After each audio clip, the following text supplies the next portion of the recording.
everybody. Welcome back to Starting Six with Haley and Liv. It has been a while. We pretty much just took the summer off.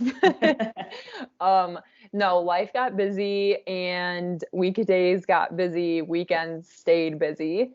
And then all of a sudden it's August and Liv texts me and she's like, "Hey, we should probably record soon." And I was like, "Hey, you're probably right." But the good news is it's almost fall, which means that games are rolling. College volleyball's back officially. And so now we're gonna be back to a week basis because now we're gonna have a lot to talk about. So Liv, what have you been up to? Just running around, it feels like, doing things with family, working, doing some traveling, vacations, things like that. But what's exciting for me is I'm finally back into volleyball and volunteering for the local high school. So I'll be working with the varsity team. They had tryouts and practices all last week. So that was the first time getting to meet some of the girls. So I'm super excited to be back and fully immersed in volleyball because it's been so long since playing and being a part of a team, So I'm super excited about that to help some of those girls, especially the ones that are wanting to play in college and preparing for that. I feel like I have a good idea of what it takes to play college and, help them get prepared for what that may look like. So I'm also excited to just play and, beat them up a little bit with some of my skills. So. Oh my gosh, yeah, coming out of retirement to beat up on high school kids. It's what I've been waiting for. Yeah. When did you start doing that? Was that recent? Yeah. So they just started season last week. So we've had 1 week in, and then I'll be helping out mainly with practices, but with some of my work schedule, I couldn't fully commit to doing a paid position or an assistant coach. So that's why I'm just volunteering. So I'll be to majority of practices and most of the home games, but the away games can get a little bit tricky.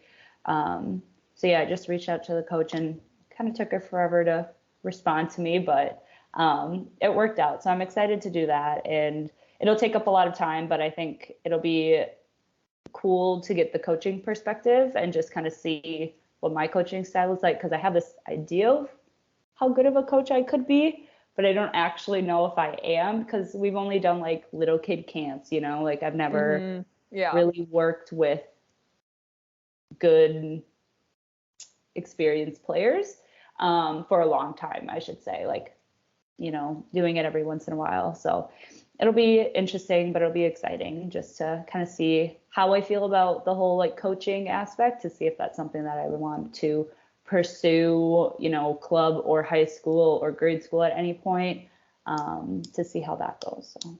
Were you nervous? Yeah. Well, and also I was I was super nervous going in because I'd never met the coach either. So the first day I walked in, I didn't even know the coach. We had just communicated via email, and I was like, oh my God, these girls are going to be so intimidating. Who am I? This little short outside hitter, they're gonna think I'm stupid and horrible. And then I walk in, I'm like, these girls are tiny. All of these seniors, I'm taller than them. I was like, oh, we'll be fine. But I think still some of the girls are like, who are you? I don't want to take your word for what it is. You don't know what you're talking about. I think just because it's the first week. So hopefully that'll go away and they'll respect what I have to say. So we'll see. Well, that's exciting. I'm happy you're back into it. Thank you. What have you been up to all summer? Oh man, I've been traveling a lot to spend time with family. I took a whole week to go up to our lake house, so that was really nice and much needed. I had never taken a whole week off work since I started a year and a half ago, so that was very nice and much needed. I am entering my last semester of graduate school, so I have one class left, and I accepted an internship with the Green Bay Gambler hockey team. So I will be working 2 jobs this fall. There's going to be very long weeks, but I'm couldn't be more excited to get some experience in sports. The guy who is the director of business there was super excited, and he just seemed to very much care about the internship position and his program and the way he runs it, he has sent interns to the pros. So I'm very excited just to kind of be a sponge and like soak it all up and like do everything and learn everything. I, being a Chicago fan my whole life, I'm wearing a Packers sweatshirt when I said that, but I grew up a Chicago fan and I love Blackhawks games. I love hockey. I think it's a crime that the state of Wisconsin doesn't have a hockey team. So I'm excited to be around it and then also be on the back end of things. So yeah, things been moving along. I've got to do some cool stuff with the Packers recently. So work's just been keeping me busy and then the weekends fly. Yeah. So I can't believe it's the middle of August. So that's insane. But I am happy to start slowing down a little bit before all that picks back up. I'm happy to get back into football season, volleyball season. I miss sports. Like I just kind of miss having that around, and game day here is so much fun. So I'm excited to kind of have all that back. So it feels like I can take a breath now and life is slowing down for the next couple of weeks and then picking back up. Yeah. So check back in with me at Christmas and I'll see how I feel after retirement.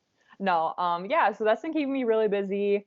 I'm really excited that we're going to get together next weekend because it's been so long. I know. And yeah, that's really it. I don't have too much to do with volleyball right now. I did just find a time to go see my cousin Lorena is going to be a freshman in high school, and she made the junior varsity team. So she has a game in early September that I'm going to go see. So I guess that's the closest thing to volleyball I have. I did go see her play in a summer league game, and it is weird. Like it kind of comes like it kind of like comes rushing back, and I can't believe that was me. Like, what would that have been? 6 years ago, 7 years ago? Like it would have been 7 years ago. So it's just weird. It doesn't feel like it's been that long.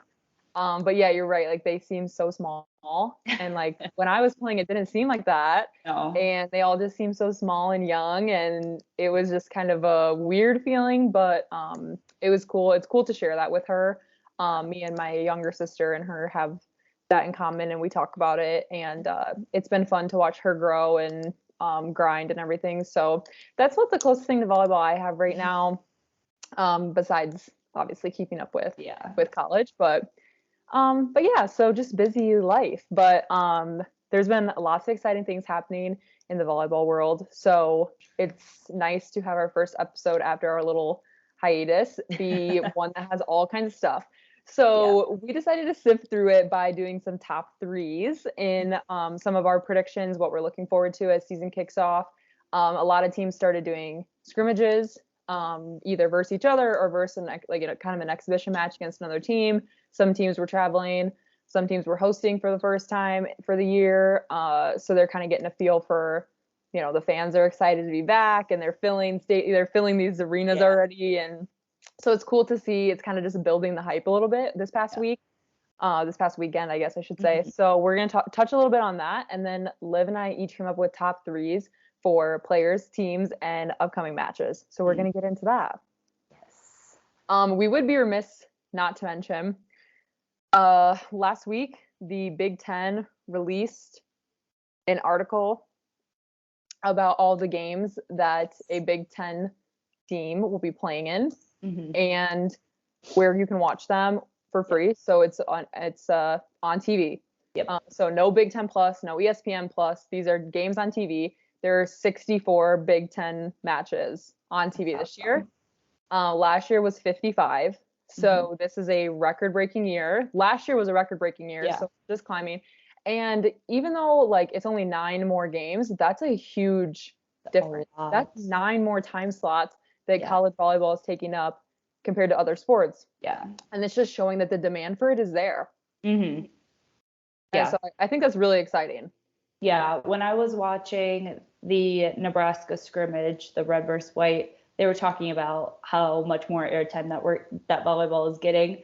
And they were talking, I don't know if they were talking to John Cook or who, about how it's going to affect their schedules, because they are now going to have to be playing more games on Sundays, so it doesn't conflict with college football. So it'll be interesting to see what those numbers will be when it now is going to conflict more with NFL Sundays, because I know it's a big thing in America, to watch your team on Sunday. So it'll just be interesting to see how many people are able to stream, with their husbands or boyfriends or whoever, family members love football and they just want it on all day. We'll see what those numbers will look like. It'll be interesting. And I think it'll also be interesting to see then how playing more on Sundays affects exhaustion or like burnout type of things, because it's now usually Sundays are like your rest days, I feel like, for most teams, or it's like Sundays are always your rest day. So it'll be interesting to see how that all works with the scheduling and like the mentality and how the players are feeling and things like that. Yeah, I agree. I think that, did you see, are the games on Sundays at night? That I don't know. I think hope maybe not. I think if they're midday, I think quite a few people would tune in, because I think that midday on a Sunday is usually when, at least I know I can speak for me and Liv, we've watched enough football by midday, late afternoon. So yeah, so I think if the matches are not conflicting with Sunday night football, then I think it'll still get a lot of viewership. I think it's something that a lot of people will flip back and forth to. And I think that, in my opinion, a lot of people in my life are way more crazed about college football. So I would rather them have conflictions with the NFL schedule versus college football for sure. Yeah. Well, I think too, it helps that college football and college volleyball, they use the same streaming services. So that was like the main thing. But I think with NFL and college volleyball, they're on different. Yeah, because the NFL will channels. be on Fox and those kind of bigger networks. Okay, yeah, that so makes I think a lot that of sense. helps way more, and so you have the ability to choose. Unlike with the college, if they were playing on Saturdays, then you have to either pay or don't watch, basically. So now it gives more fans an opportunity to be able to see them. So yeah, well, I'm very excited about that. It's really cool to see. We've talked about it, but it's really cool to see those numbers increasing and increasing by a lot. 9 extra games from the previous year is a lot. So I'm very excited about that. We would have been remiss not to mention it. And yeah, it's just exciting to see how many games will be on next year. And it'll be interesting to see, and that's just Big Ten. So that's not including the SEC network, or that's not including, ESPN or any of those broadcasting networks to have Pac-12 teams or anything like that on. I mean, that's Big Ten alone. You're looking at 64 games minimum that are on TV this year. And that's a lot. So very excited. And I'm sure that if the other thing too is like, if they're taking care of in-season, regular season games, that means that it's pretty promising that the postseason will be heavily aired on TV and you will not have to stream. So that's exciting too, because that is tough when there's been multiple times where the first 2 rounds of the NCAA tournament are nowhere to be found. So it's exciting. Yeah. So hopefully everyone can tune in. Something else to mention, we are on the countdown to Volleyball Day in Nebraska. Oh, I know. It's so close. I know. So I just want to mention the countdown is on 10 days, right? Yeah. I wish we could somehow be there. I know. But we can't. And that's okay. I'll be looking at everything on Instagram and living vicariously through everyone else who's there. Is that game broadcasted? Yes, they should be. It is. It's on the Big Ten. Yeah. I saw it. Okay. Yeah. Perf. Yeah. So that's super exciting, because that's going to be a wild day, and so much news is going to be covered by it, and it's going to be awesome for volleyball leading up into season. It'll get everyone really hyped, especially to see what Nebraska has to bring playing competitive, like other teams, because they had their scrimmage yesterday against each other and that was competitive, but to see them against other players with an even bigger crowd, it'll just be super exciting to see where they're at. Yeah. I'm looking forward to that. I'm looking forward to watching it. I'm looking forward to see how they set it up, and I'm looking forward to see how people receive it. how does it look on TV versus the people who are there? Mm-hmm. I just think it's insane that they're even taking over a football field. Like that is mind blowing to me. So I'm very excited about that. So with that, let's get into our top threes. Yeah. So what would you like to start with, Liv? Let's start with top teams, then go to top players, and then go to top matches. Okay. Would you like to kick us off? Sure. I just start with my first one. Yeah, whatever one you want to throw out there that I can't steal. Okay. I am excited to see Louisville. Mm-hmm. They have been a team that has like the most fire, the most intensity, the most grit from a team that I feel like I've seen in a long time consistently. Like the past 4 years or so, they have been giving it their all when it comes to the NCAA championship. They are always in the top, 4. They have come so close, and they have come so close to winning so many years in a row that they still have a chip on their shoulder. It'll be interesting to see this year a little bit because they have lost quite a few players. So it'll be interesting to see how that mentality continues or how it shifts and who's going to take the lead on those leadership roles. They will still have Elena Scott. She will be a junior, the libero. Ayoko, I think that's how you say it, Jones. She's an opposite grad student. They got a transfer. Charity Looper, she's an outside. She'll be a junior. And then Anna DeBeer will be back on the outside, she's a fiery player. Love to watch her. She's struggled with injuries in the past, so hopefully she comes out injury-free. And they have the same head coach who she's good. Yeah, she's awesome. She's amazing. So I think with that, having the same head coach and a few of those returning players, they can continue in that mentality and hopefully get to a Final Four again. Last year, they made it to the Final Four. I can't remember right now who they lost to, but they get so close every time, and they always have a standout year in conference. And then when they get to the NCAA tournament, they have a great run, and then they just can't finish it. So I'm excited to see what they can pull together this year. Yeah, something I love about Louisville is that size is just not a factor really for them. They play in a gym that is significantly smaller than a lot of the Big Ten teams. They play in teams that they steamroll them. I mean, and I think that might be part of the problem when they enter the postseason. I think their conferences, they're growing out of their conference, at least in the past few years, in my opinion. They have players who are dominating, and they just keep feeding them. That's what they do. They keep these girls healthy, and they feed and they feed and they feed, and they win games. Yeah. And I think that's a big problem that Louisville has faced, is that their conference isn't up to the standard that I think other conferences are during the regular season. So they're not getting the competition, I guess you could say, that would be needed in order to build them up to the level they need to be for the postseason. I think that's the biggest problem with Louisville. Sure. It's out of their control. There's nothing they can do about that.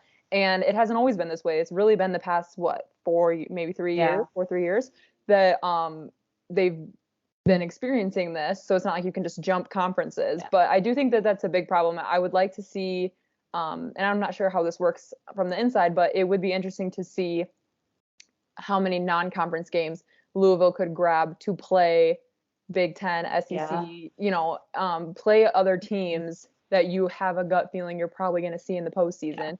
Get an idea of where your weak spots are, because they'll show you. And that's not saying they don't compete with those teams, because they were in the national championship last year.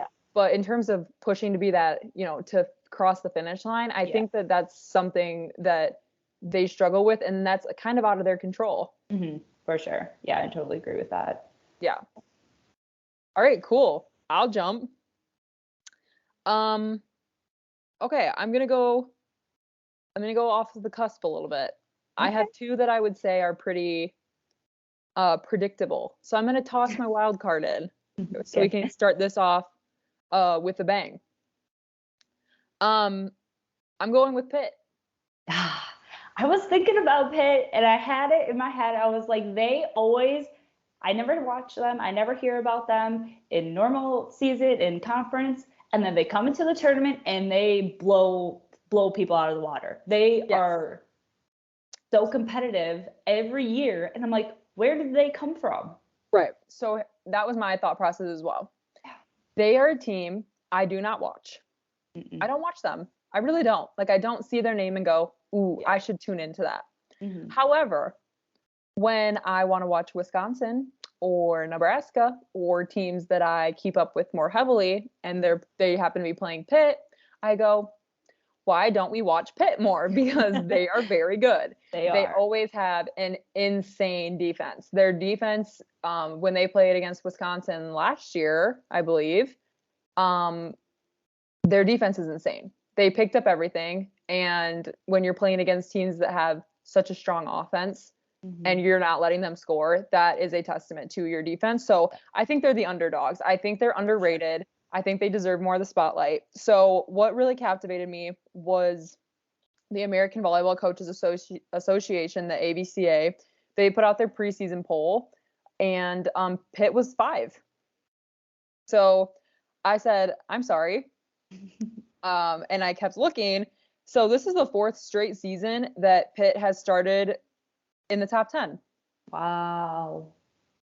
No idea. No one talks about them. They're just like an unknown name. Yeah. No, they really are.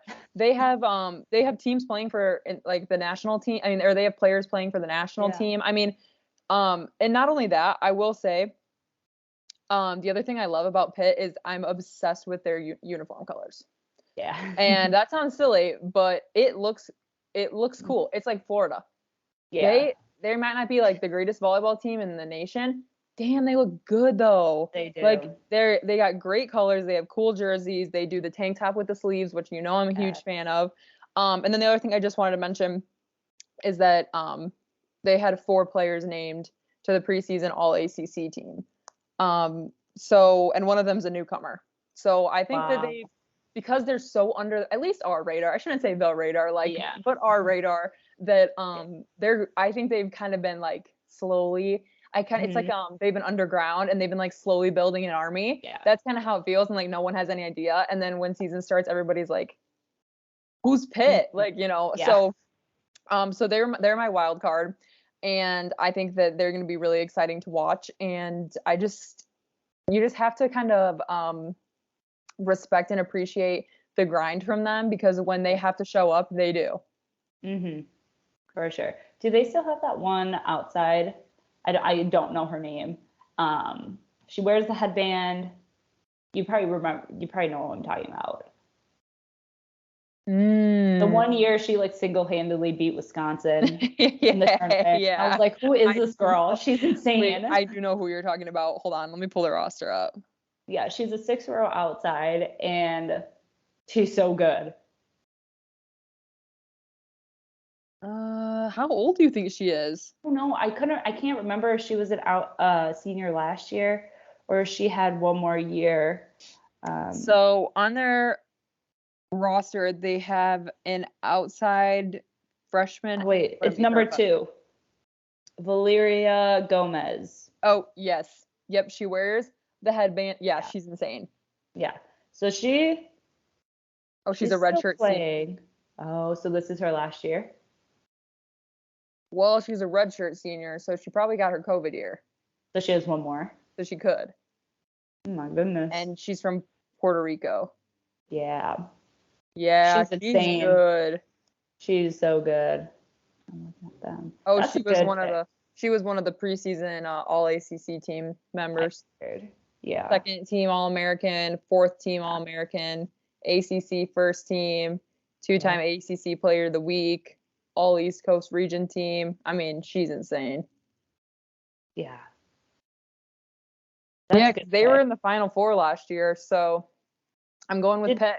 Yeah, that's a good one. And then I threw you for a loop there. We'll have to start watching them more now. Yeah, no, we actually will. What conference are they in? ACC. The ACC. ACC. Yeah, 2021 and 2022 Final Four, 3-time Elite Eight, 4-time ACC champs. And no one's talking about it. No one knew. Well, I'm starting. I'm on the pit train. Alrighty. Okay. My other one, or my second one, also kind of, I guess you could say out there, just because this team kind of fell off the wagon for a few years. And so I'm hoping it's their year to come back. Stanford. I was just thinking about Stanford. Oh my God. They won the Natty Champ in 2019, was their second straight Natty Champ, third in four seasons. After 2019, they've been like unheard of. Like literally unheard of. No one talks about them. Like they were a powerhouse for forever. Won 3 out of 4, and then it's like they collapsed or something. And so I'm really interested. Last year they didn't really have a lot of seniors, and so they have almost their whole team coming back this year. So I'm really excited to see what that means for them. They have the same coach. I mean, he's amazing. He's been there for years. Yeah. And they have a few of their seniors or fifth years. One is an outside, Kendall Kopp or something like that, I think is her name. She's back. So some of their big hitters are back with one more year experience with new freshmen. So I'm really interested to see if this will be the year that they come back and are back in the news, back in the talk, and back as a competitor. Because like I said, they were always so good, and I would love to see them back in the Elite Eight, Final Four at the championships. But I don't know. So it'll be a stretch. We'll see. But I want to keep them on my radar to see how they're doing this year, to see if they can get that mojo back. Because I don't know what happened after that 2019 season, but there's just been nothing from them. I know. And I think 2019 was the last year that they had a pin hitter, and they had Catherine Plummer or Caitlin. Blonde, curly hair. Yeah. Holy moly. She was so good. Yeah. And yeah, I think after she graduated, I know there's something happened with them in 2020 with all that they weren't like they weren't like they didn't compete, right? I don't think they played. I don't think they played that season. Oh. Yeah, like I remember 2020, 2021 one that took place like in the spring. Yeah. I think they opted not to play, and then since then, like they haven't really been around. So I'm looking at their 2022 statistics. They were 27-5. Yeah. So in conference, they're coming back. In conference, they were 19-1. They were picked number 1 for the preseason women's volleyball Pac-12 coaches poll for this year. They won their conference last year, but then once they get out of conference, again, it's like nothing. Yeah, so they played in the NCAA tournament last year. They played in the regional semifinals and swept Houston, and then they lost in the regional final to San Diego in 5 sets, and San Diego went on pretty far. Yeah, they made it to the championship and they lost. So yeah, we'll see how that goes, because they've had girls like Morgan Hentz was their libero a few years back, and now she's playing for Team USA. So they've produced good volleyball players. They're an iconic program, yeah. Yeah. And they just haven't been talk of the town recently. So I'm wondering if this will be the year that they come back. So I'm going to piggyback into my next one off yours, and I'm going to hit one we've previously talked about, and that's Penn State. I have one for my third. For me and us, we've talked about this already, but when you thought college volleyball, you thought Stanford and Penn State. Yeah. Because those were the dominating forces. It was Penn State this, Penn State that. They were everywhere. And I'm really excited to see what they can do this year. I'm really excited to see them compete against teams that aren't and have not been in a rebuilding stage. So, teams like Wisconsin, I think Purdue's entering a bit of a rebuilding. So I wouldn't say them so much. And same with Minnesota. I think Nebraska would be great competition for them again. I think that, Michigan, Iowa, some of these kind of more underrated teams that are still there, it'll be interesting to see them compete at all levels, because I would say that Iowa's usually the bottom of the conference. Yeah. So to play against a team like that and then also play against Wisconsin, who's usually top of the conference, like, I'm interested to see where they lay. Yeah. I think that the pickup of Mac Pedroza was probably one of the best things that program could have done. Yeah. And I'm interested to see her lead a court of girls and to see where that can put them at, because they have it. They have the pieces to have a really successful year. And again, just kind of like you mentioned, I just want to see these iconic programs come back to light. I don't need to see, don't get me wrong, like, I love it, but I don't need to see Wisconsin, Nebraska, Texas, and Louisville all the time. Like, let me see these teams, make them come back. And I really do think that this year the Big Ten is going to dominate the NCAA tournament. There's too many teams that are either in the second stage of a rebuilding or they're stacked from previous years. Like, I just think Penn State's going to be one of them. And I'm really excited to watch them and to watch this coach in action. Yeah, for sure. I had them as my other one as well. Pretty much same thing. They got new players, they got new transfers. So they're all seniors, fifth year. So they have experience coming into this program to help coach up the younger girls. Second year coach, I feel like she's going to do big things. I'm really excited to see Mac with Jess Merzick, who was a transfer from Michigan. She's a big hitter. And then Zoe Wetherington has been on Penn State. She's the right side. She has a heavy arm. So I'm really excited to see how that connection forms and how well that does, because I think she's going to be unstoppable with a good setter and a good defense. So I'm just really, really hopeful for them. So yeah, they were my third. So thanks for stealing that from me. Oh no, I told you I was going to be a little basic today, but there are teams we've talked about, but we've been talking about them for a reason, and I just think it's just going to be really interesting to see them take the stage, and I'm hopeful that they're going to be back up in it. I want to see them in the game. Yeah, because they've been also kind of one of those teams that haven't been overly talked about in the world of volleyball. So I'm interested to see how that goes. So that was my number 2. Okay. Well, what's your number 3? Wisconsin. And, some may say that's a basic answer, but being impartial to it, I think it's just the truth. I said at the beginning of this podcast, when we started doing it months ago, them recruiting Temi was probably the best transfer move out of any college team this past offseason. Better. I think it's higher than Mac. I think it's higher than some of who was the libero that went to Minnesota?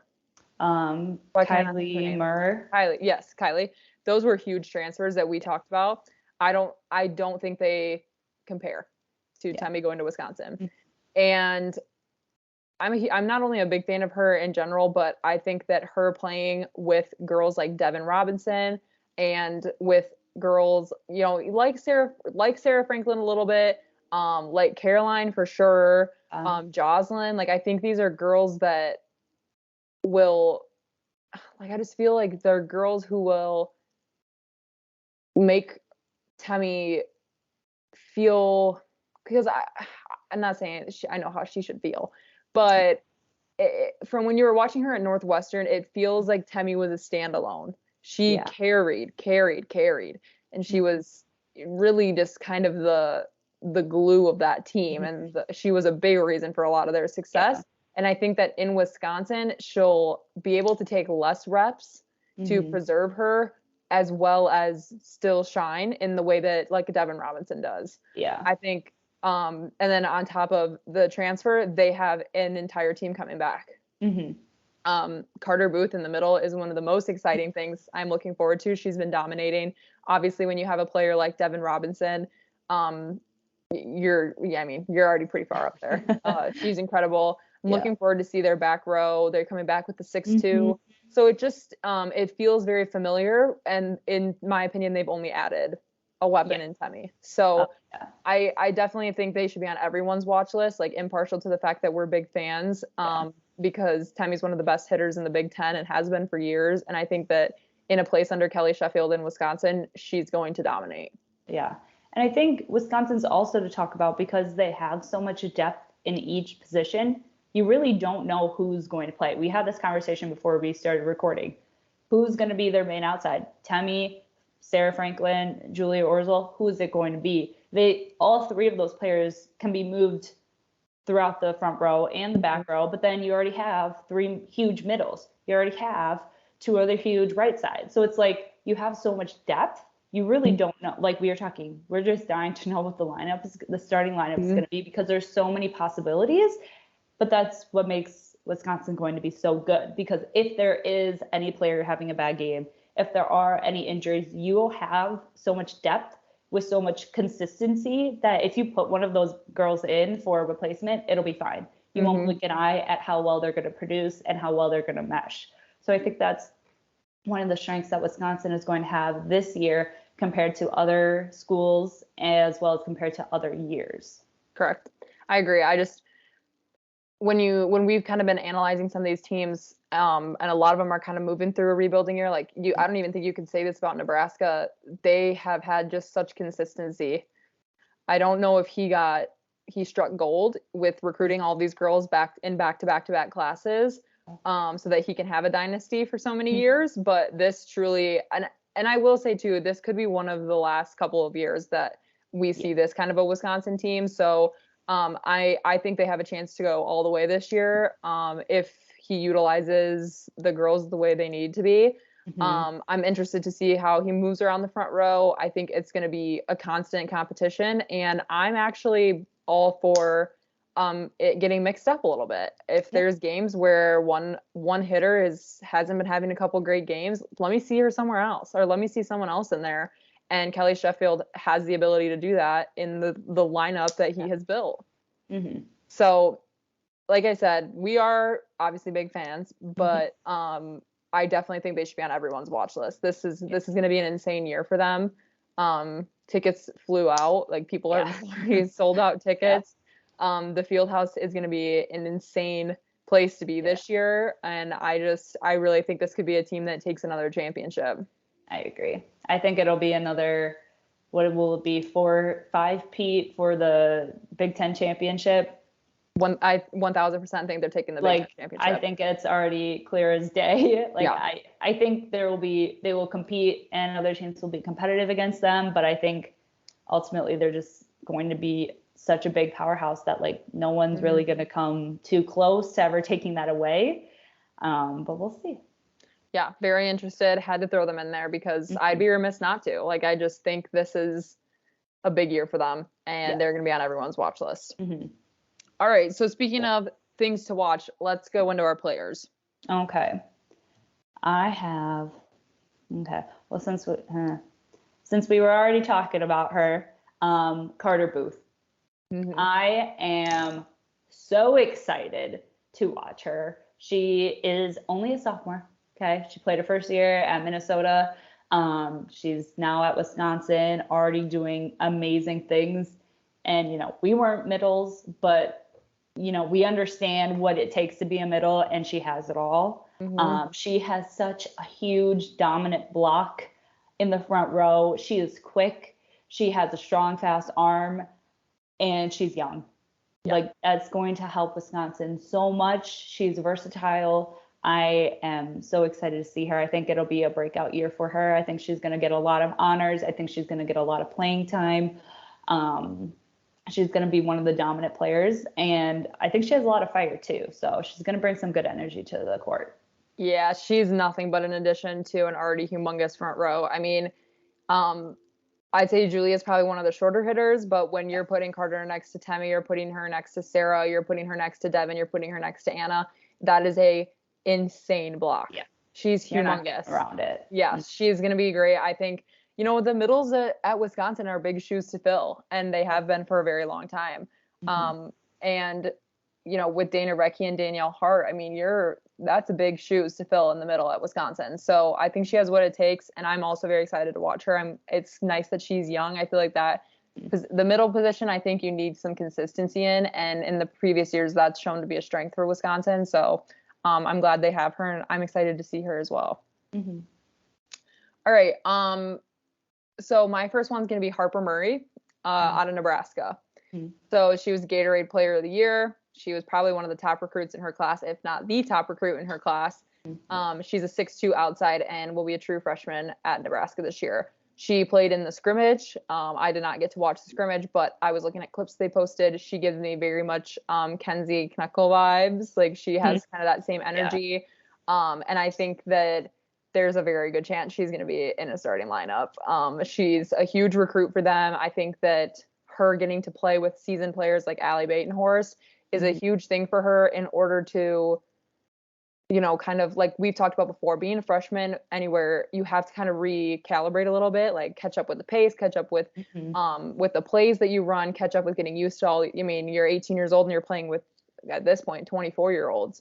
So it's a big step, and I think that getting her on the court this year would be a smart thing to do in order to kind of kickstart what she's going to do for Nebraska in the next 4 years, because she's a powerhouse. I think she's definitely one to watch for, and it's exciting that she's a freshman. It's easy to sit here and say, I'm excited about this girl because she's a 3-time All-American, or, you know, she's the best hitter in the Big Ten or whatever. But I think that her being a freshman, it's going to be exciting to watch her adjust and watch her grow. It's going to be very much like Maddie Kubik. It's going to be the same kind of story, and I would not be surprised if she gets quite a bit of playing time this year.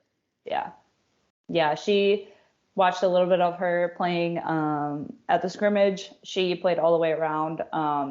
The portion that I watched, the team that she was on was kind of struggling, but that doesn't mean anything towards how she was playing. She is a powerhouse. She's scrappy. She's quick. She's fast on defense. Like you said, she's going to just be an addition. Start her right away so she feels comfortable, kind of getting all those like freshman jitters out, some of the attitude that freshmen may or may not have, you know, get all that out quick so then she can just be a leader going into her sophomore year and just continuing on and being that leader throughout her 4 years, because they will need it, because they don't have a lot of upperclassmen, so you need to have them start young. So yeah, I'm excited to see her play. And I'm going to jump on the Nebraska train, and I'm excited to see Bergen Riley. She's a freshman, true freshman. So those two combined, again, watched Bergen play. I was really impressed with her setting. Thought she did a really nice job, quick hands, good decision making. She's tall too. So I'm not sure what they're going to do, if they're going to run a 5'1" or 6'2" this year, because last year they did a 6'2". Yeah, and then the setter transferred. Yeah. So we'll see what happens this year, because they have Kennedy Orr as the other setter. But I think Bergen could take that 6'1" spot and do it alone. And so having a freshman setter and kind of running the court would be really interesting to see. I think she has the ability to do it. She kept good composure. Again, it was only a scrimmage against themselves in the first one. But I think for some reason, like freshman setter, freshman hitter, they make a special connection with each other. Yeah. Which I think is what Nebraska needs. You know. Yeah, it's the same story as Nicklin Hames and Maddie Kubik. It's exactly the same thing. Yeah. Yeah. So they lost that. They don't have that anymore. So they need to find it again. So I think those two are going to be it. I think those are the key to having another successful Nebraska year. Love it. Okay, my next one is gonna be Madison Skinner out of Texas. We're on the same wavelength. Okay, she's gonna be my next one. 6'2" outside. She's a junior, and she's a national champion. Yeah. I picked her because not only has she proven herself as an individual, but with Logan Eggleston graduating and moving on, I think that she will step up and be what Logan has been for the past few years. I think she's going to be the hitter that everyone talks about. I think she's going to be the hitter that coaches are telling you about when you're watching film. I think that she's going to be all over Texas Instagram. I think she's going to be the face of Texas volleyball for the next few years at least. Yeah. Don't get me wrong, that team in general is just stacked all the way around, but I think that there's something special to say about her stepping up now that Logan is gone. She was the other outside. So it's not like, it's not like she's stepping into that role, but I think she's going to transform into that with Logan being gone. I think she's going to be the hitter at Texas. Yeah, and I think she's going to fall into a bigger leadership role too, knowing that Logan was their leader essentially. So just a leadership role for the whole team, the glue. Pretty much everything you said was what I was going to say. It'll be exciting to see how she finds her mojo, how she kind of really gets back. That's not the word. Like really takes on that spot.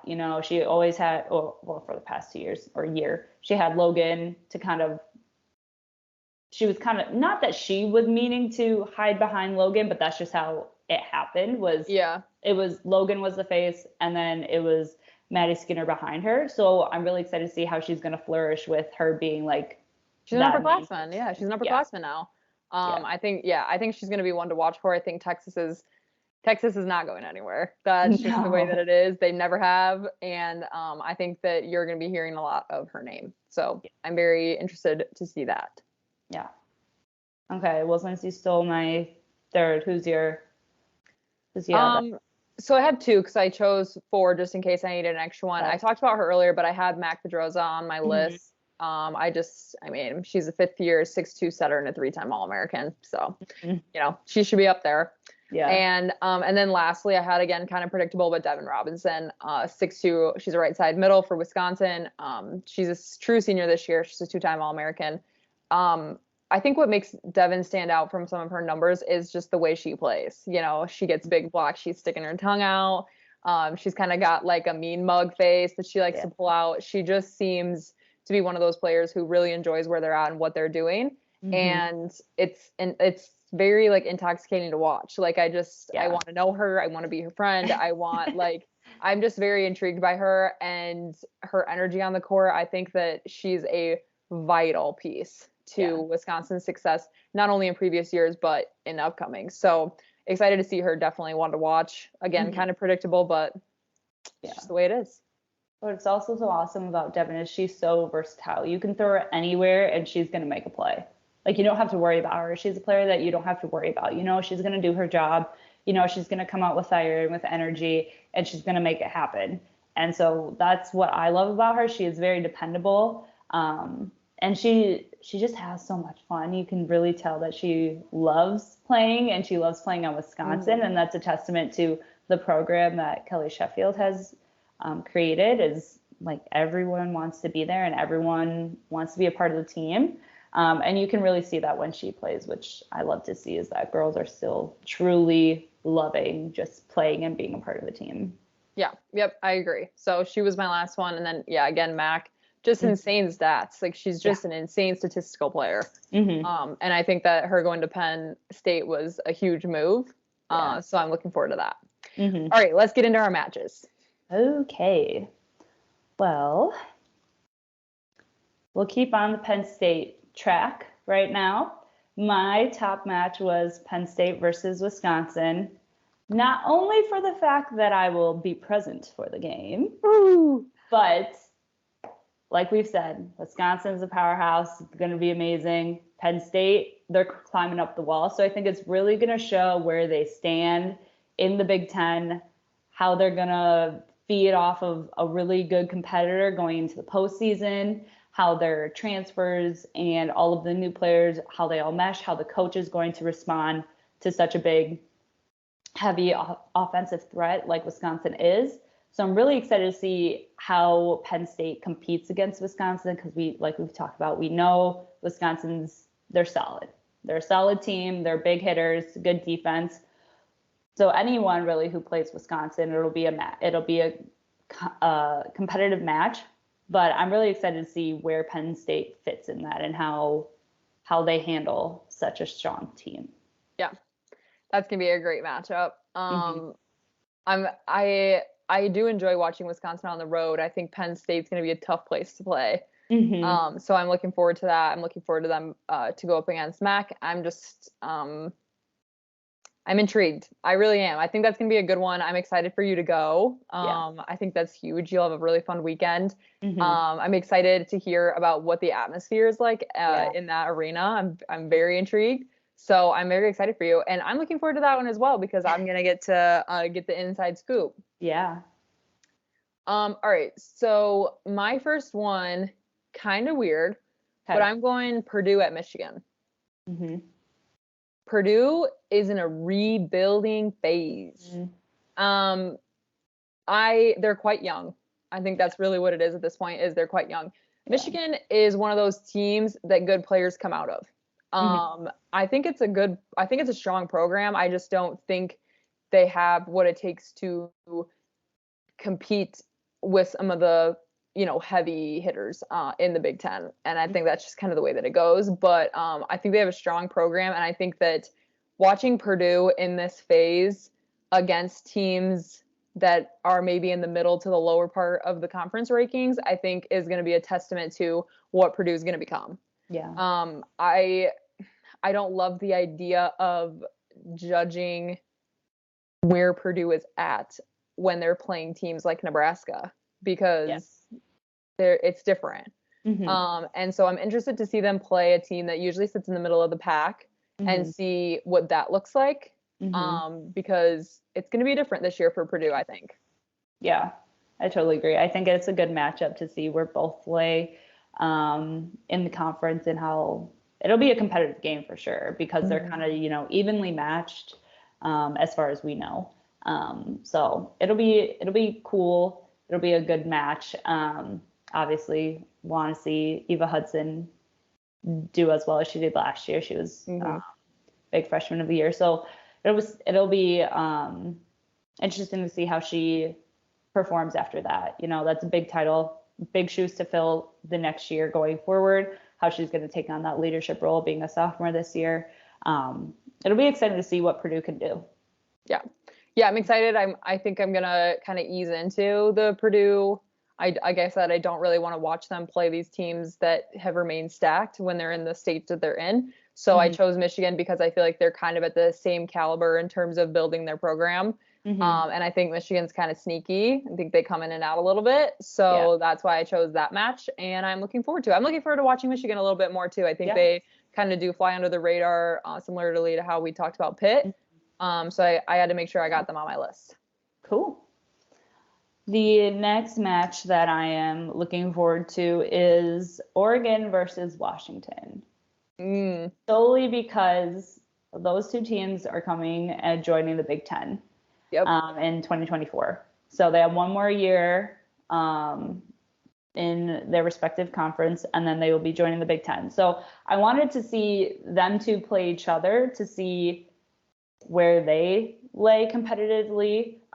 We've seen Oregon in NCAA championship time. I cannot remember the player's name. I think she was like number 10 or 5. Outside hitter, curly hair. You know what I'm talking about. Yeah. They produced good players. They're a good team. So I'm excited about them, and I'm not too familiar with Washington. So kind of knowing where Oregon sits, and then putting Washington to see how they compare to Oregon, and then looking at them compared to watching all the other Big Ten. I'm just excited to see how they're going to transition and what that transition is going to look like competitively. My prediction so far is that maybe Washington's going to sit a little bit lower in the conference, and Oregon kind of be middle of the road, ebbs and flows. But I think a lot can change with their recruiting process, knowing that they're going to be going into the Big Ten. I think they're going to get a lot more recruits or active recruits wanting to go there because of that factor. So I want to make sure to watch that just to see, kind of get a feel of what it will look like the following year, putting them with the big guns. Yeah, I'm intrigued as well. I always think it's interesting when teams join a new conference. I think there's definitely a reason. This isn't just volleyball, it's all the sports at the university, but there's definitely a reason they want it in. And it'll be interesting to see where they ride. I think a lot of the times when we've watched Oregon, it's been in the postseason. So I'm intrigued to see how they do in the normal season. I know they got that crazy looking court. So I'm kind of interested by that too, to see, to check that out. And I'm excited for them to have a little bit more of a spotlight. Again, I'm with you. I don't know much about Washington, but I'm kind of excited to see how they compete against maybe teams like Michigan, teams like Iowa, see where they kind of fall. And again, just, not holding them to the point of, I don't think they'll be in the middle of the pack either. I think they're definitely going to be a little bit lower, but I'm intrigued. And I think you're right. I think that building a program starts with what conference you're playing in. And I think that having the Big Ten name smacked across your university is a pretty big deal. So love it. I'm in there with you. Okay. Next one for me is Penn State at Minnesota. Here's why I'm excited. I feel both these teams are in that, keyword rebuilding phase. I think Penn State's further along than Minnesota. I think this is the first year Minnesota has a bit of a rebuilding. New coach. They got Kylie Murr, and they have the best outside hitter in the conference, in Taylor Landfair. And I'm just interested to see how these two teams match up against each other, working through some of the ups and downs of the past year or so. For Penn State, I think they're a little bit farther along in the rebuilding process, but I think this would be a really good matchup, and I think that they would really go head to head. And I'm interested to see them play at Minnesota because Minnesota shines at home. So I think that's where you're going to get the best volleyball from them, is when they're at home. And so I think this could be a really great matchup of two teams who have a lot to show. I think it'll be interesting to see as well a second-year coach versus a first-year coach, and how from 1 year difference it can change a program, or it can change, how the dynamic is. So it'll be I'm excited for Minnesota with a new head coach. It's exciting. You don't know what's going to happen. Obviously, Hugh McCutcheon was a legend. Literally, so you can never compare to that. So I think there will be some new energy, some fresh cats coming in that'll, be thrown in the lineup. And so it'll be interesting to see a first-year coach and a second-year coach go head to head and just kind of see the difference of what their programs look like. Yeah, I agree. So, that was my number 2. I was also thinking about that one when considering my top 3 matches. Like I said, I'm super excited about Minnesota, and you mentioned that they do so good at home. So I picked for my last one, Minnesota versus Nebraska at Minnesota for a rematch. Last year they played each other. Minnesota swept Nebraska. Unheard of. Yeah, that was wild. It was insane. So it'll be really interesting to see how that plays out this year, because they play at Nebraska first in the year, and then they play at Minnesota November 25th. So that's one of the last conference games that'll play a big role into playoffs or into the tournament and seeding and things like that. So I think it'll be a head-to-head battle again. Like you said, Minnesota plays lights out when they're at home. It's a super cool environment to be at. But Nebraska has a chip on their shoulder, and I think they're coming for blood this year, because they're like, that wasn't cool. No one does that to us. No one shuts us out. And I think they have the team. I think Nebraska's very young, and Minnesota's still rebuilding with a new coach. So it'll be cool to see how those two dynamics work out when they play each other. But I think Nebraska is going to come for blood, and I think Minnesota is also coming for blood to keep that, stay on top mentality. So, yeah, I'm going to piggyback, because my last one, again, a little predictable but worth mentioning, is the Nebraska Omaha versus Nebraska game at Memorial Stadium. We spent a good chunk of time talking about this, so I won't get into it again, but I definitely think this is just going to be a game that gets people to watch volleyball. Yeah. I think it's like a gateway into it. I think it's going to be awesome to see Nebraska in this new age, I guess you could say. And to be on a huge stage like this, it's exciting for fans. It's exciting for them. I think that Nebraska being the center of it could not be better. It's the state of volleyball. It really is. So I'm super excited about that. Again, we've talked so much about it in previous episodes and what this means for volleyball, but I think that this is going to be not only a great game to kick off the year, but a game of the year, and not because of competition and not because of rivalry, but because this is unheard of. I mean, this has never been done before. And so I think there's gonna be a lot of eyes on it, which is a good thing. And I think that it's something that other teams are going to try to start considering. So I think that it really kicked off a lot, and I'm very excited to see what it looks like. I'm excited to see how people feel about it. So I had to make sure that got in my list. And again, that's in 10 days. 10 days. That's so exciting. Yeah, I remember when they announced it and you and I were like, what is going on? So the time's finally come for that. And then after that, season starts really rolling. So I'm excited to see what that looks like. I'm excited it's going to be broadcast on the Big Ten. I don't know. I just think it's going to be such a big thing for people who maybe are wanting to get into volleyball. This could be probably the most exciting start to it ever. Yeah. And I don't think there's like really a way to get around it when like on August 30th, it's going to be everywhere. Every headline is going to be about Nebraska, volleyball day at Nebraska. So like you can't get around it. You can't ignore it, which is what I love. Like people are forced to pay attention to it. I think that's what the sport needed, was people to be forced to pay attention. Like that's how it is with football. Everywhere in the fall is football on every channel. Well, that day it's going to be volleyball everywhere. It's going to be plastered all over. And that's what I love the most, is that it can't be ignored. Yeah, I'm looking forward to it. I think that this is, again, the perfect team to start something like this. I don't think it's going to become a common thing to see teams playing in football stadiums, but they're holding a humongous record now for attended game. So it'll be interesting to see how teams start to rebuttal that. How can you get more people there? What can we do that's creative?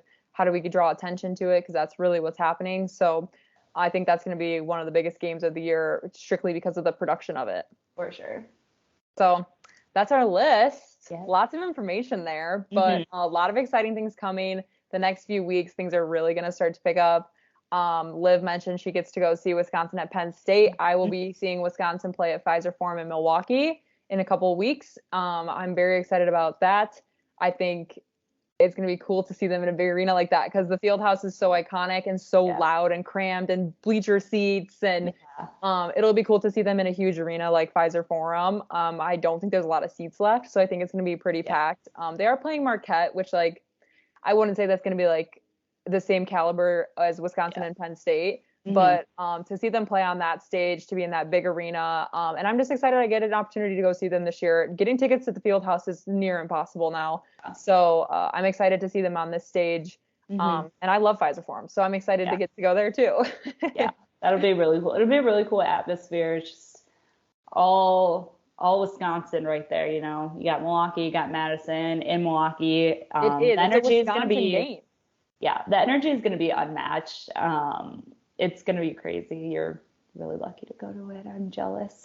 Yeah, it's on a Wednesday, so that's kind of tough. Luckily, it's not too far of a drive for me, but definitely going to have to take a little bit of time off of work for that. But yeah, so I'm looking forward to that. I'm looking forward to putting out some content about it too. And just kind of build the hype up around it. And I'm excited that we'll have some real life experiences to talk about on here moving forward. Hopefully we'll have more than just one each this year. But yeah, so we'll look forward to that. Feel free to follow us on socials. Like we said, we took a little bit of a hiatus for our own well-being. And we really wanted to make sure that when we sit down to do this, we aren't rushing through it. We aren't rushing through putting out something that we think is just okay. This means a lot to us. So the break was needed. And we're excited to pick back up again, feeling refreshed as season starts. Ready to go. I'm so it's like excited. That prepare to be sick of me. That's how we're gonna be. Awesome. Okay, well, thanks everybody for tuning in and listening, and we will see you next week. Bye.